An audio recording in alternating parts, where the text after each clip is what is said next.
kane. Nicyo gituma ngeze mu myaka 80 ndayegereje ubundi muri mu kwezi kwa 10. Honorable Tito Rutaremara yavutse mu mwaka w'1944 avukira Ikiziguro muri Gatsibo mu ntara y'Iburasirazuba. Numwe mu banyepolitike bakomeye bakoreye igihugu mu nshingano zitandukanye yagiye ahabwa. Amashuri abanza imyaka 5 yayigiye Ikiziguro, umwaka wa 6 awigira mu Ruhengeri Inemba. Nyuma ahavuye yize muri seminari ku Rwesero imyaka 2 ndetse yiga umwaka umwe n'igice muri Saint Andre, aribwo we n'umuryango we bahitaga bahunga bakajya muri Uganda. Rutaremara yavuze ko mu 1958 yirukanywe mu seminari bikozwe na Padiri Class wamushinjaga ko agira agasuzuguro gakabije by'umwihariko imbere y'abazungu. Ageze muri Uganda n'umuryango we yize mu ishuri rikuru kubijyanye no kwigisha ndetse ahakura buruse yo kujya kwiga mu gihugu cy'Ubufaransa.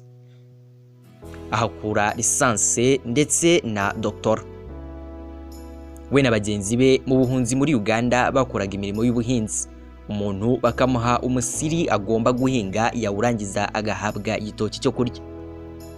Aho mu buhunzi ntiyahise akomeza amashuri kuko yamaze imyaka 5 atiga.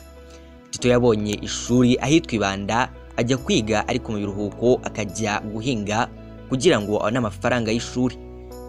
Yizeyo imyaka 2 ahakura diplome y'ubwarimu. Yaje gukora ikizamini cya leta nk'umukandida wigenga, abona amanota amuhesha kujya muri kaminuza yiga ubwarimu. Arangije abona buruse yo kujya kwiga mu Bufaransa.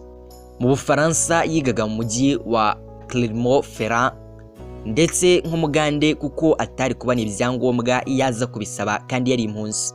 Mu mirimo yakoze harimo kuba umunyamabanga mukuru wa FPR Inkotanyi kuva mu 1987 kugeza mu 1989, komiseri ushinzwe ubukangurambaga kuva muri 1989 kugera muri 1991, ndetse yanabaye umuhuzabikorwa wa politiki n'igisirikare kuva muri 1991 kugeza mu 1993.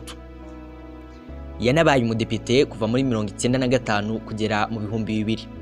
Ayobora komisiyo yo gushyiraho itegeko nshinga kuva mu 2000 kugera mu 2003. Yabaye umuvunyi mukuru kuva mu 2003 kugera mu 2012. Umwanya yavuyeho ajya kuba umusenateri kugera mu 2019 ubwo yagirwaga umuyobozi mukuru w'urwego rw'igihugu nshingwa ngishwanama rw'inararibonye. Muri 2019 yagizwe umuyobozi mukuru w'urwego rw'igihugu ngishwanama rw'inararibonye nyuma y'uko urwego rutari rufite umuyobozi kuva Dr. Iyamuremye Auguste yagirwa umusenateri akanatorerwa kuba perezida wa Sena. Muri filime ivuga ku buzima bwe, Tito Rutaremara yahishuriyemo ko ubwo yigaga mu Bufaransa yari afite umugore w'umufaransa ariko agiye kugaruka mu rugamba rwo kubohora igihugu. Baraganira bemeranya ko we yakwishakira undi mugabo. Kandi ari muri Uganda hari umugore yari afite ariko agiye i Burayi baratana. Uwo mugore yitwaga Stella. Yasobanuye ko afite abana benshi bagera kuri 20 ariko uwe bwite n'umwe wo mugore babanaga muri Uganda.